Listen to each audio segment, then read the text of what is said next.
როდესაც ვამტკიცებთ, რომ არაღიარების პოლიტიკა ვარდება როგორც ასეთი და ქართული ოცნების, ქართული რუსული ოცნების პოლიტიკის გამო ჩვენ შეიძლება შემოგვეფშვნას არაღიარების პოლიტიკა, ჩვენ ვართ მართლები და ამის მადასტურებელია ის, რომ გაეროს უშიშროების საბჭოს მიერ მომზადებულ დოკუმენტს ხელს აწერენ ევროკავშირის წევრი სახელმწიფოები და დიდი ბრიტანეთი, თუმცა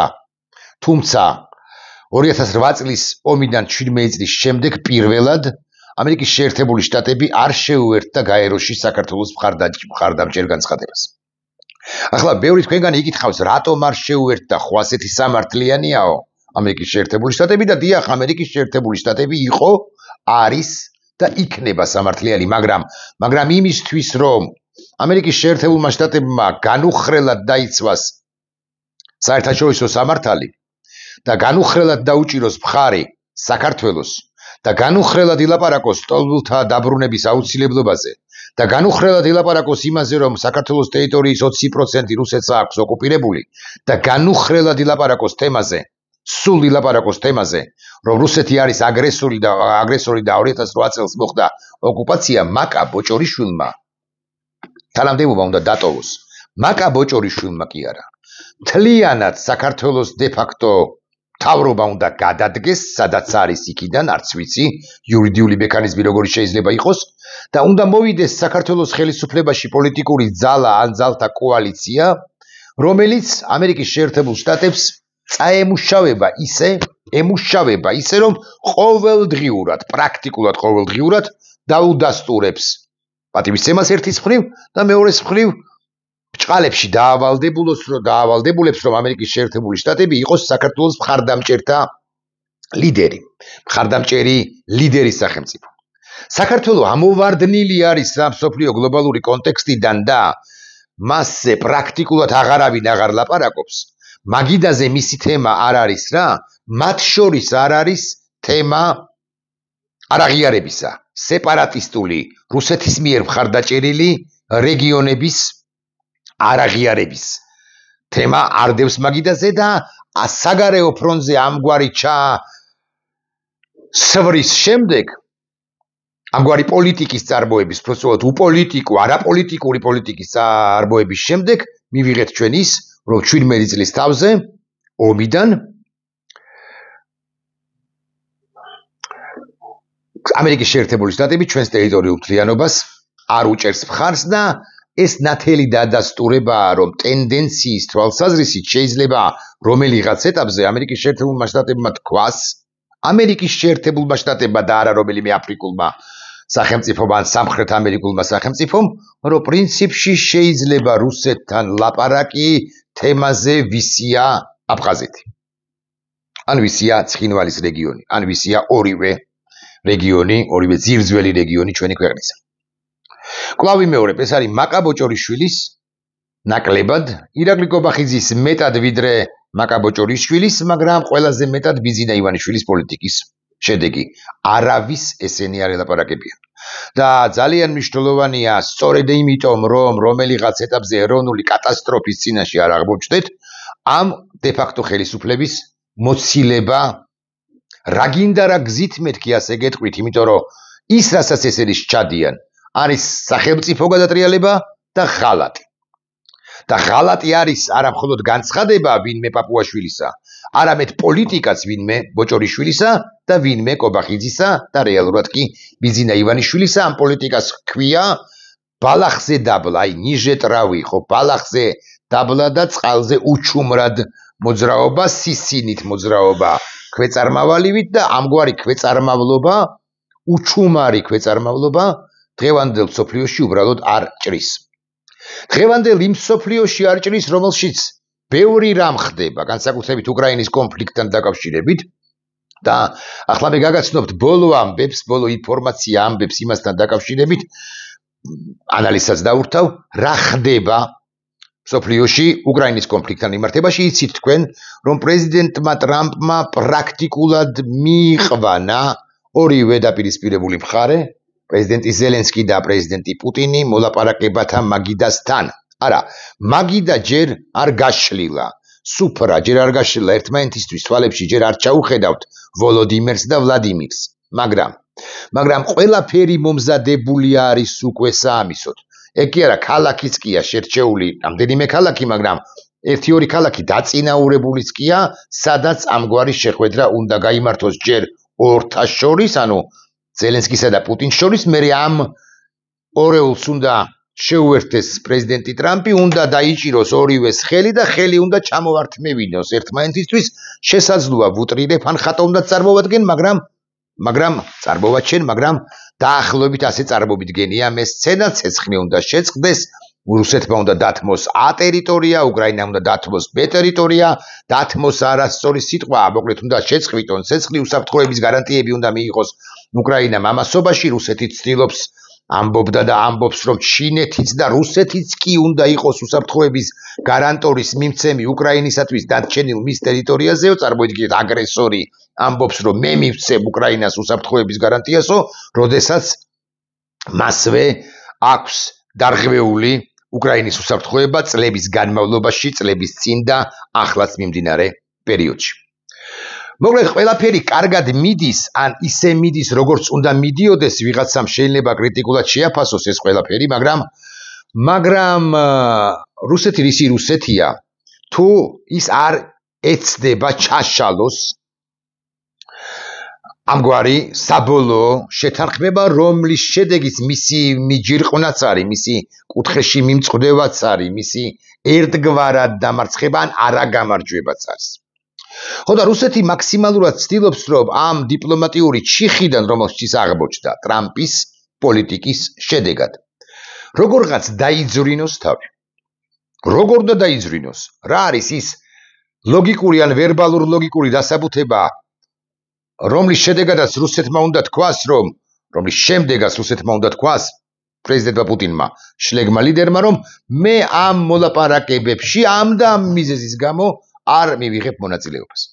ამგვარი ლოგიკური ახსნა, ლოგიკური გამოსავალი არ ჩანს პრეზიდენტმა ტრამპმა აიღო ყურმილი, მიატოვა შეხვედრა ევროპელ ლიდერებთან, გადაურეკა პრეზიდენტ პუტინს, ანუ პატივი დასდო და უთხრა, რომ აი ჩვენ ყველაფერზე მოვილაპარაკეთ, ვოლოდიმერი მზად არის რომ შეგხვდეს შენ ვლადიმირ, შენს თუ გამოხატავ მზაობას, პრაქტიკულად გადავიდეთ უკვე შემდგომ ნაბიჯზე.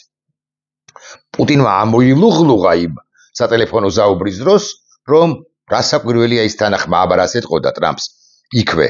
არა, მე თანახმა არა ვარ, ვიდრე ამას არ იზამთო, ვერც გაბედა დამფრთხალმა პუტინმა, რომელიც ფრონტის ხაზზეც კი ყველაზე უფრო პრორუსულად ჭყალებში ვიტყვი, ვერ იმარჯვებს, რეალურად კი მარცხდება. ხო და ვლადიმერ ვოვა პუტინმა თქვა, я согласен. დაბრუნდა პრეზიდენტი ტრამპი ოვალურ კაბინეტში ყოფ ლიდერებთან და უთხრა, რომ პუტინი ლიდერებს, ევროპელ ლიდერებს და ზელენსკის, რომ პუტინი თანახმა გადავდივართ შემდეგ ნაბიჯზე. შემდეგი ნაბიჯი არის პრეზიდენტი ტრამპის ფავორიტი მინისტრის რუბიოს მიერ უსაფრთხოების გარანტიების მექანიზმების შემუშავება, სწორედ მისი ლიდერობით, რუბიოს ლიდერობით შემუშავდება, ევროპელთა ჩართულობა, მერე უკვე თურქეთის ჩართვა ამ პროცესში, ვინ რას გააკონტროლებს, ვინ რას მისცემს, დეტალების გაწერა და ასე შემდეგ და მაგიდაზე ამ ყველაფრის დადება. ამ მაგიდაზე შესაძლოა რუსეთი არც უნდა იყოს, იმიტომ რომ უსაფრთხოების გარანტიებს ცალმხრივად, მოდი ასე ვიტყვი, თუ მართებულად ვიქნები გაგებული, გასცემს სწორედ დემოკრატიული სამყარო. რუსეთი ცდილობს საკუთარი თავის ჩაკვეხებას და ასევე ჩინეთის ჩაკვეხებას, თუმცა 99%-იანი ალბათობით მინდა გითხრათ, რომ არც ჩინეთს და არც რუსეთს ამ პროცესში არ ჩააკვეხებენ. მას ჩააკვეხებენ სხვა პროცესში, რასაც ტერიტორიული გაცვლა ჰქვია, თუ ტერიტორიების გაცვლა ჰქვია, თუ ამგვარი გაცვლა საერთოდ შედგება, აქვე გავიხსენებ ლავროვის განცხადებას 3 დღის წინანდელს, როდესაც ლავროვმა თქვა, რომ ჩვენი მიზანი ტერიტორიების დაპყრობა სულაც არ ყოფილა, ჩვენი მიზანი იყო რუსულენოვანი მოქალაქეების დაცვაო და ახლა რომ მოუტრიალდეს ვინმე ამ ლავროვს და კითხოს, კი მარა ახლა როცა ნატოში არ შედის და არ შევიყვანთ უკრაინას და როდესაც უკრაინას ვაძლევთ უსაფრთხოების გარანტიებს მსგავს დარს მეხუთე მუხლისა, უკრაინა თანახმაა რომ დონბასის რეგიონის მოსახლეობისათვის პირველი ენა იყოს რუსული, ოღონდ თქვენ დაუბრუნეთ უკრაინას დონეცკი და ლუხანსკიო რა უნდა თქვას ამ შემთხვევაში ჩიხში ისედაც მიმწყდებულმა რუსეთმა. მაგრამ ეს არ არის ჩემი ვიდეო ბლოგის ის თემა, რომელზეც ახლა ყურადღებას გიმახვილებთ. ჩემი ვიდეო ბლოგის თემა არის მინისტრი ლავროვის განცხადება. გავხსნი. თავარი განცხადება იორდანიის საგარეო საქმეთა მინისტრთან შეხვედრის შემდეგ. რა შუაშია იორდანიაო, ვინმე იტყვის, მაგრამ ნებისმიერ ტრიბუნას, ნებისმიერ ასპარეს იყენებს კალანტაროვ ლავროვი საიმისოდ, რომ უკრაინასთან დაკავშირებითაც გააკეთოს განცხადებები. ხოდა ეს ლავროვი, უпростоრად კრემლი, მას შემდეგ რაც პუტინმა უთხრა თანხმობა ტრამპს იმასთან დაკავშირებით, რომ თანახმა ვარ შევხვდე ზელენსკისო, იმ ზელენსკის, რომელსაც არ ცნობდა და არ ცნობს კანონიერ პრეზიდენტად, თუმცა რა დაუშავა 2019 წელს არჩეულმა ზელენსკიმ კარგად არ მესმის ამასთან მშვიდობის სურვილით მოსულმა უკრაინის სათავეში და რუსეთის პრეზიდენტისთვის ხელის იმხანად გამწვდენმა ზელენსკიმ, რომელიც სულ დღენიადად მშვიდობაზე ლაპარაკობდა და არ ლაპარაკობდა სწორედაც რომ საომარი რიტორიკით, მაგრამ გავანებოთ ამას თავი. მოკლედ ამ ლავროვმა გააკეთა განცხადება კრემლისა. კრემლის позиция გაახმიანა და მე წავიკითხავ რუსულად და ვთარგმნი. Потенциальный саммит Россия-Украина-Соединенные Штаты не должен привести к ухудшению ситуации. ანუ ამათმა მიიჩნიეს და ეს გამოსავალი ნახეს და ჩათვალეს, რომ ეს უნდა თქვან, რომ გაუარესება არ უნდა მოხდეს ამ სამიტის შედეგად ვითარებისო. Поэтому такие встречи нужно тщательно готовить. ანუ პუტინმა ერთის მხრივ თქვა, რომ მე ორ კვირაში პრინციპში თანახმა ვარ შევხვდე ზელენსკისო, რომელსაც ვერ იტანს და რომელსაც ეშინია და რომელთანაც მართალი არ არის. მაგრამ ახლა უკვე ეგრეთ წოდებული გადაგორება დაიწყო русეთმა და თქვა, რომ надо тщательно, ანუ ზედმიწევნით კარგად უნდა მოვამზადოთ. მეორე, Москва не согласится с тем, чтобы коллективные гарантии безопасности для решения украинского кризиса принимались без участия России. რუსეთი არ დაეთანხმება, რომ კოლექტიური უსაფრთხოების გარანტიები უკრაინისათვის, უკრაინის კრიზისის აღმოსაფრთხოებლად რუსეთის გარეშე იყოს მიღებული. იბარა რუსეთი აგრესორი არ არის? თქვენ როგორ იცით ქართული ოცნების მომხრეებო? თქვენ როგორ იცით მამუკა მდინარაძე, რომელიც გარკვეულზე დაბალი ალბათობით უსმენ ამ ვიდეო ბლოგს. რუსეთი უნდა მონაწილეობდეს უკრაინისათვის უსაფრთხოების გარანტიების მისცემაში? მესამე. Россия согласна с тем, чтобы гарантии безопасности Украины обеспечивались на равной основе с участием таких стран, как КНР, Китайская Народная Республика, Соединенные Штаты, Британия и Франция. ანუ ყველა ბირთვული სახელმწიფო მოფარგლა მოსაზღვრად გერმანია ამოაგდო. Деталия, ხო თითქოს, მაგრამ მნიშვნელოვანი деталия. Россия считает, что в вопросе гарантии безопасности Украины надо ориентироваться на наработки, достигнутые в ходе переговоров в Стамбуле 22-м. ანუ 22 წელს, 24-ში კი არა, 25-ში კი არა. 22 წელს რომ შევიკრიბეთ სტამბულში იმასთან დაკავშირებით, იმაზე დაფუძნებით უნდა შეიქმნას უკრაინის უსაფრთხოების ახალი გარანტიებიო. არა იმ ხანად თუ გახსოვთ, სწორი პოლიტიკა შეარჩია დასავლეთმა და თუ ის ცნობა იმის თაობაზე, რომ ბორის ჯონსონმა ყოფილმა პრემიერ-მინისტრმა თქვა, რომ არ დახაბულდეთ რუსეთს სამშვიდობო თუ კონფლიქტის დარეგულირების იმ გეგმაზე, რომელსაც მოსკოვი გთავაზობთ და მოდი წინააღმდეგობა გაუწიოთ მოსკოვს და არ დავთმოთ უკრაინის თუნდაც ნაწილიო, ის ცნობა თუ მართალია, ხო? უკრაინამ უკვე შეარჩია, უკვე შერჩეული აქვს მას შემდეგ სტრატეგია და იმის შემდეგ უკრაინას გაცილებით მეტი წარმატებისთვის აქვს მიღწეული, ანუ 22 წლის შემდეგ და არა მარცხისთვის. ეს ისე ცნობისათვის. Россия рассчитывает, что США, Соединенные Штаты, разъяснят Киеву важность создания рабочих групп по Украине. Это стало бы важным шагом. ანუ სამუშაო ჯგუფები შევქმნათ. წელავს და წელავს პროცესს მოსკოვი და მე როგორ გამოვთქვა ახლა პროგნოზი იმის თაობაზე, მაგრამ ვარაუდობ, მოდი ძალიან ფრთხილად ვიტყვი მაინც, იმას რომ რუსეთი არა,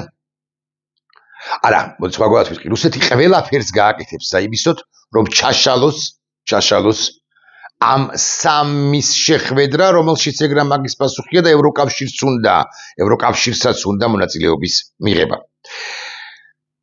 დასტურად იმისა, აი 3 წუთის წინ თქვი, რომ არაფერი პროგრესისთვის არ მიუღწევია, წინსვლისთვის არ მიუღწევია რუსეთს მეთქი. ნახეთ, დასტურად ამისა მე ერმაკი უკრაინის პრეზიდენტის ოფისის ხელმძღვანელი ანდრეი ერმაკის წამეშველება, ის ამბობს გასული 1000 დღის, 1000 დღე ნახეთ რამდენია, 365 გამრავლებული 3-ზე არის 1000-ზე მეტი დღე, ანუ 3 წელი და მეტი. განმავლობაში რუსებმა უკრაინის ტერიტორიის მხოლოდ 1% დაიკავეს და ამასთან ერთად უმძიმესი დანაკარგები მიიღეს. ბოდიშს ვიხდი. ამაზე გამახსენდა. ქართული ოცნების მესვეურები ავრცელებენ ყალბ ინფორმაციას იმის თაობაზე, რომ უკრაინამ თუ არ მეშლება რიცხვი 1,400,000 მოქალაქე, ჯარისკაცი და მშვიდობიანი მოქალაქე დაკარგა ამ 3 წლინახევრის განმავლობაში და უცხოეთშიც არიან ესეთი ყალბი და არაფრის თქმელი და უავტორიტეტო და ანგაჟირებული ორგანიზაციები იმ რაღაც ორგანიზაციის მონაცემებს თუ კვლევებს ეყრდნობა თუ სადმე წააწყდებით ამგვარ მონაცემს, რომ უკრაინამ დაკარგა 1,400,000 სამხედრო და ასევე სამოქალაქო პირი, დახიეთ ის ფურცელი, ან აღარ შეხვიდეთ იმ ვებგვერდზე, ეს არის ტყუილი და იცოდეთ, რომ ეს არის FSB-ს მიერ გავრცელებული და ისიც იცოდეთ, რომ ზელენსკის სხვა გამოსავალი არ ჰქონდა გარდა წინააღმდეგობის გაწევისა. ისიც იცოდეთ, რომ ქართული ოცნება, როდესაც გეუბნებათ, რომ პირდაპირ თუ ირიბათ, რომ ზელენსკის უნდა დაეთმო რუსეთისათვის, ეს ნიშნავს იმას, რომ თეორიულად, როდესაც არა იმ შემთხვევაში თუ რუსეთი შემოვა ჩვენს ტერიტორიაზე, ქართული ოცნება უმალმზად არის ყოველგვარი ბრძოლის გასროლის წინააღმდეგობის გარეშე დაუთმოს რუსეთს ნებისმიერი ტერიტორია ჩვენი მასშტაბით, მაგალითად იმერეთი, დონბასი, ზე უფრო პატარაა, დონბასი უფრო დიდია ჩვენ მასშტაბებში იმერეთი, ან კახეთი, ან რაღაც სამცხე-ჯავახეთი, ან სვანეთი, ან ასე შემდეგ, ან სამეგრელო, ან ასე შემდეგ და ასე შემდეგ. ქართული ოცნება თქვენ გეუბნებათ, რომ მშვიდობის პოლიტიკას კი არა, დამარცხების, კოლაბორაციის, სირცხვილის პოლიტიკას ირჩევს. კიდევ რამდენიმე ამბავი უნდა გითხრათ.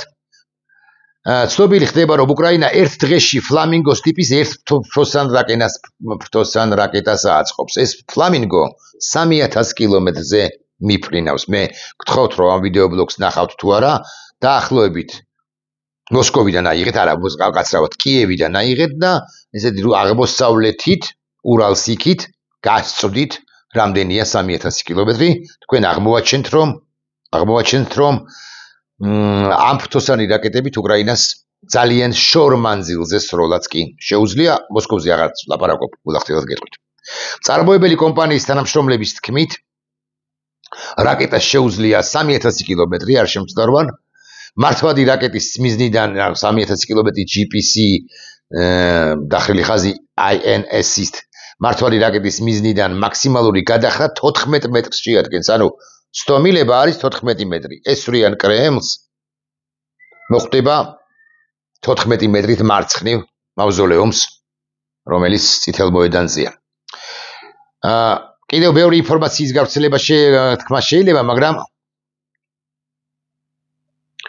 მაგრამ ზელენსკის სიტყვებს დავეყრდობი ახლა, გავიხსენებ. უკრაინას სურს უსაფრთხოების გარანტიების არქიტექტურის მკაფიო გაგება 7-10 დღეში პუტინთან შეხვედრამდე. რაც შეეხება პუტინთან შეხვედრის ადგილს, სიამართლიანი იქნება თუ ეს ნეიტრალურ ევროპაში მოხდება. ნეიტრალური ევროპა შეიძლება არის შვეიცარია და შეიძლება არის ავსტრია. ჩვენ თარხმდებით შვეიცარიაზე, ავსტრიაზე, აგი ამას ამბობს, თურქეთის წინააღმდეგი არ ვართ და ძალიან სწორი სტრატეგიული ნაბიჯია ზელენსკისა, იმიტომ რომ ერდოღანის შემოყვანა პროცესში მნიშვნელოვანია. შეხვედრა მოსკოვში არ შეიძლება ჩატარდეს, ბუდაპეშტში შეხვედრაც არ არის ადვილი. პაკროვსკის მიმართულებით, ანუ რასაც ითხოვს რუსეთი. სადაც ტრის შეღწევა მოხდა, შემოჟონული ოკუპანტების 90-95-100% განადგურდა. ანუ შემოაღწიეს პაკროვსკში, მაგრამ განადგურდნენ დედააფეთქებულები. რაც შეეხება სუმის რეგიონის და ასე შემდეგ, ერთ ინფორმაციასაც ჩავიკითხავ. თავარი ალბათ. ზელენსკიმ მკაფიოდ გამორიცხა ის ფაქტი, რომ რუსეთთან შესაძლოა ტერიტორიული დათმობა მოხდეს და მშვიდობის სანაცვლოდ დონბასი აჩუქონ პუტინს. რუსებს ჩვენი დონბასის სრული ოკუპაციისთვის კიდევ 4 წელი. მე გეტყვით რომ გაცილებით მეტი დასჭირდებათ. ახლა დავსვათ კითხვა, ხომ არ შლის თეორიულად, ხომ არ მიდის, ან ხომ არ მიხავს პუტინს პროცესი იქამდე რომ კიდევ გაგრძელდეს ომი და რა მოხდება უკვე შემდგომ თუ მოსკოვის შედარებით უფრო ღიად და მკაფიოდ იტყვის რომ მას ზელენსკისთან მოლაპარაკებები არ სურს. მე გეტყვით რომ ამ შემთხვევაში პაკეტი სანქციებისა, პირველადი და მეორადი სანქციებისა გამზადებული აქვს ლინდსი გრემს და სხვებსაც. ტრამპი რასაკვირველია გაავადება და მოვაწერს ხელს ამ პაკეტს. რუსეთის ეკონომიკური მოხრჩობა დაიწყება. იცით რა შეასაქმე? პუტინს სურომ სურდეს აი გუშინაც ჩავიკითხე მეს წერილი გაგზავნილი ტრამპისადმი საბჭოთა რეჟისორისა ედუარდ ტოპოლისა. პუტინს სურომ სურდეს დასრულება ომისა ახლა დღეს და ახლა მას ეს უბრალოდ არ შეუძლია, იმიტომ რომ მას სახელმწიფო გადატრიალება ელის ამ შემთხვევაში. ელის თუ არა სახელმწიფო გადატრიალება ნებისმიერ შემთხვევაში არც ეს გამორიცხოთ. მაგრამ თავარი რაც უნდა გახსოვდეთ, რომ უკრაინა ამ პროცესების შედეგად გამარჯვებული გამოდის. ნებისმიერი შედეგით სხვათა შორის, მაგრამ განსაკუთრებით იმ შედეგით, რა შედეგისკენაც მიხავს პროცესის შეერთებულ შტატებს. გამარჯვებული გამოდის. აი ჩვენ რა გვეშველებაო თუ ითქითხავთ თქვენ გეშველებათ კი არა, ჩვენ გვეშველება ის რომ ჩვენ უნდა ამ პროცესში საქართველო როგორღაც დავაბრუნოთ. ხოლო დაბრუნებისთვის გარდაულად აუცილებელია რამდენიმე ამბავი, ერთზე გავამახვილებ ყურადღებას. ისიც რომ აქტიურები უნდა ვიყოთ, მაგრამ ასევე ძალიან მნიშვნელოვანია რომ ჩვენ სწორად წავიკითხოთ ის პოლიტიკური ნაბიჯები, რომელსაც დგამს შეერთებული შტატები და ჩვენი ანტიტრამპიზმი ზოგიერთისა არ გადაგვეზარდოს ანტიამერიკანიზმში, რისი ტენდენციაც სამწუხაროდ შესამჩნევია ტრამპს ჯერჯერობით ყოველ შემთხვევაში. მიუხედავად იმისა, რომ ბევრი აკრიტიკებდა და მეც ვიყავი მათ შორის, ყველაზე ხმადაბალთა შორის, მაგრამ მაინც არათუ ცუდი არ გაუკეთებია, არაფერი, არამედ სწორედაც რომ წინ მიხავს არალიბერალური დემოკრატიის სხვათა შორის, არამედ მსოფლიოში უსაფრთხოების წესების აღდგენა შენარჩუნების კუთხით და სამართლიანობის კუთხით წინ მიხავს პროცესი. მართლა 3-4 კონფლიქტი უკვე პრაქტიკულად მოგვარებული აქვს და ეს პროცესის მიხავს ისე, რომ ოღონდ სამწუხაროდ ეგ ამბავია, რომ ქართველი პოლიტიკოსები ამ ყველაფერს ხშირად ვერ კითხულობენ, ოპოზიციონერი პოლიტიკოსები ვერ კითხულობენ სამწუხაროდ ამას და პერიოდულად თუ არა პერიოდულად ტრამპის კრიტიკითაც კი გამოირჩევიან. აკრიტიკეთ განა არა, მაგრამ ანტიამერიკანიზმში არ გადაგეზარდოთ, ეს ერთი და აკრიტიკეთ მაშინ, როცა საკრიტიკოა. და ის კი აღნიშნეთ, რომ ირანი ჩვენგან სამხრეთით დასრულებული ამბავია და ჩვენგან ჩრდილოეთით არსებულ კონფლიქტს ტრამპი უკრაინისთვის სასარგებლოდ ასრულებს. ეს დაიმახსოვრეთ, ეს უნდა ვიცოდეთ და ეს არის ძალიან მნიშვნელოვანი. სულ რომ დიდი შეცდომები კონდეს ტრამპს ლიბერალური დემოკრატიის დამკვიდრების კუთხით თელ მსოფლიოში, ამის არ აღნიშნა არ შეიძლება. არადა სწორები ყავს მართლა ამ ტრამპს ჯერჯერობით ყოველ შემთხვევაში და ეს არის სათქმელი. კარგით, მოკლედ როგორც